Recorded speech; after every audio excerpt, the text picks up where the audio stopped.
Hey everyone, welcome back to the channel and welcome to a new day.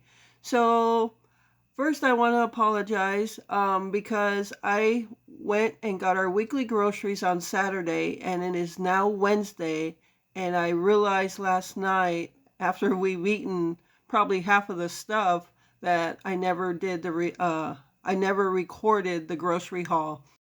So what I did is I went on Pick and Save's website, and they actually have a history of all your purchases. So I went to my last purchase and I just uh, snipped a copy of each purchase on that on that visit. So that's how I'm going to do the grocery haul this time, and I apologize for that. And no, this is not going to be the way I do it all the time. It's just that I never did the recording of the haul. So let me get started. And first we have a tub of Cool Whip. As you can see on the right side, they have coupons there. And the coupon for this one was it's 2 for $3. So we only got one, so it was $1.50. And it says what we paid for it there as well. We got an 8-ounce bag of Lay's potato chips, as I have been craving some Lay's potato chips with our sandwiches. And we also had a coupon there. It was a digital coupon for $1.99. So that's what we paid for that. At the end of this grocery haul, after I show you everything, it'll show the total of what we paid. Okay, so at the top there, you see some avocados. We bought 3 avocados, and that was for planned meals during this week. And you'll see that on what we ate this week video, meals for the week or whatever it's going to be. And there's a pack of Oscar Mayer honey ham, which we also used. Um, Keep in mind, much of this stuff is already gone. The avocados are gone. Half of this pack of ham is gone, as we ate sub sandwiches twice. So 2 people ate off it 3 times because we also had some hot ham and cheese sandwiches with it. So it shows a price of $7.49. We actually didn't pay that price. For some reason, the coupon isn't clipped right here, but we did pay, I think it was like $6. So at the bottom there is a tub of strawberry cream cheese, which will go with the bagels you'll see later in this haul. All right, so we got a head of lettuce there, and practically that whole head of lettuce is gone. So we've used it for our sub sandwiches, used it for our chicken tostadas, and I also had a salad. Glenn did not have a salad, but I did, and that whole head is practically gone now.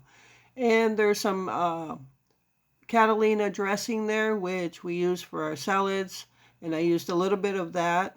So keep in mind, some of this stuff, although some might be gone already, but some of this stuff will continue to just be in our pantry, as in the dressing. We'll still have that, so we won't have to buy that for a while. And then we have some hoagie rolls, which we use for our sub sandwiches, so that is just about gone as well.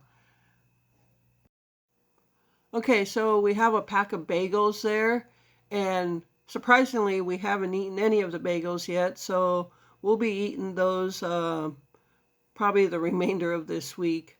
And we also got a 3-pound bag of onions, so those will just be, stock, more of a stock up, because we don't use onions for every single meal, but we needed some.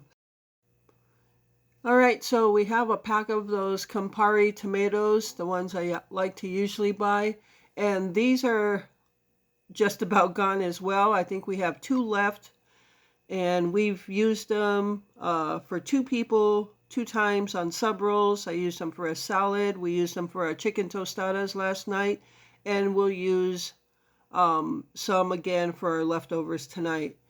And we have a 1-pound bag. That's a 16-ounce bag, 1 pound of shredded cheese, which we used them for our chicken tostadas, and I used a little bit on my salad.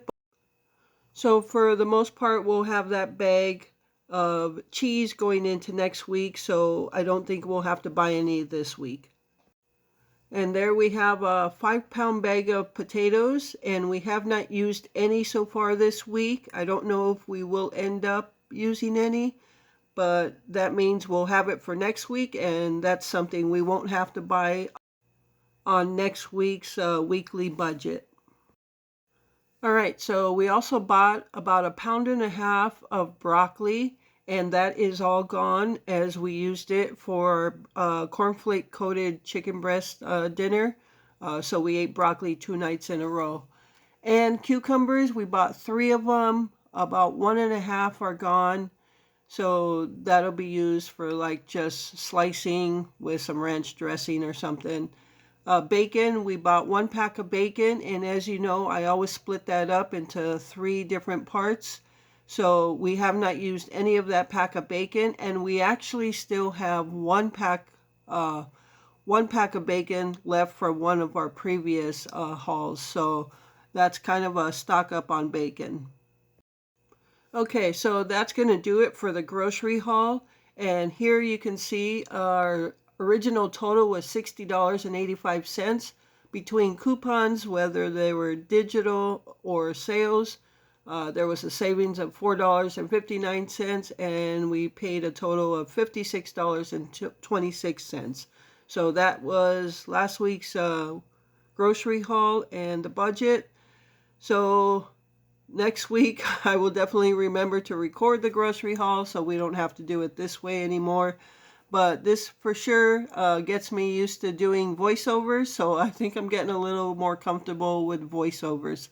But anyway, what I also did was go through and put down some pros and cons of weekly grocery shopping versus monthly, how we used to do it.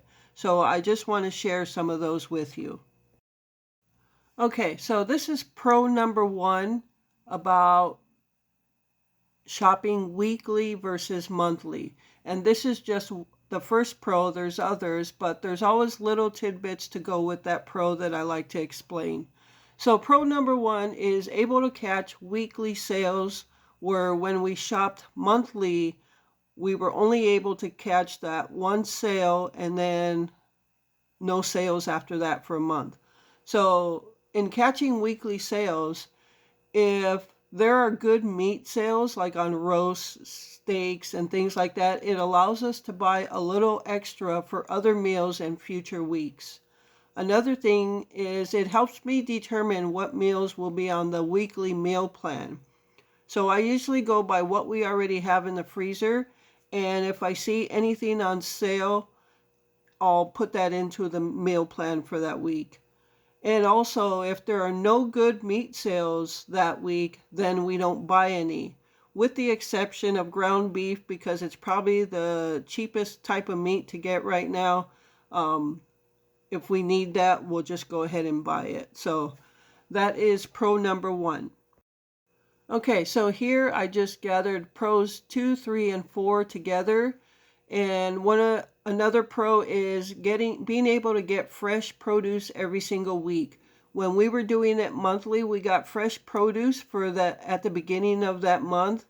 And then if I spent the majority or all of the funds to stock up, then we had nothing left to get fresh produce during the rest of the month. So this is definitely one of the pros. Also, having funds in our budget every single week. And I think we are definitely liking this way, shopping weekly versus monthly, and it's working out pretty good for us. And something you might not have thought of, but something I, as a YouTube content creator, think of, it gives me more grocery haul videos to give to you. So everybody wins in that one, because grocery hauls and food pantry hauls are the most popular videos that I have. So, and if I'm doing more grocery hauls, getting more views, that means it helps my revenue. All right, so here are the cons that I could come up with, weekly shopping versus monthly. One is more trips to the store equals more gas that we're using. So Luckily, the stores around here are within 5-10 minutes, not too far, maybe a mile. So I guess it's a give or take. Another one is not buying as much stock up, or does it equal out? So for an example, bacon. I think I was buying, when we were monthly shopping, I was buying like 3 packs of bacon at a time for the entire month. So if we're using that much bacon as we're shopping weekly, then I would just put it in our weekly shopping list. Then we would buy it for that week. So it could be that it's really equaling itself out. And it's the same like with sugar. I was buying a 25-pound bag at one time for the entire month, or actually it went beyond that. It went for 2 months. I think at times it did go to for 2 months, but now I'm buying a 10-pound bag, and if I'm not using it a lot, then it could last the month or two. So in some situations that might equal out, and not buying as much stock up may not really be that. So I don't know. Maybe I have to do some more, data collection on that. But that's just me. I just like to see what it really does equal out to. But yeah, I guess I don't want to get too much into that. Another con is buying smaller portions. An example, buying a 10-pound bag of sugar versus a 25-pound bag. Again, does it equal out over time? I don't know. It just depends on how much I use it. And again, same with the bacon or even cheese, shredded cheese. When I was monthly shopping, I would buy a 2-pound bag of shredded cheese. Now, just last week, I bought a 1-pound bag of shredded cheese, and it will take us 2 weeks. So through the month, if I buy that twice, it's still a monthly, I guess, the same amount. So yeah, I guess in the end, does it all equal out? So maybe it's not a con, maybe it is, I don't know. So that's going to do it. These are just some of the pros and cons I could think of. Yeah, so again, I apologize that I didn't record the grocery haul in a normal fashion, but I hope you still enjoyed this video.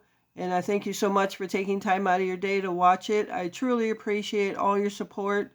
And with that, remember to live life, be good to yourself, and be good to others. Until next time.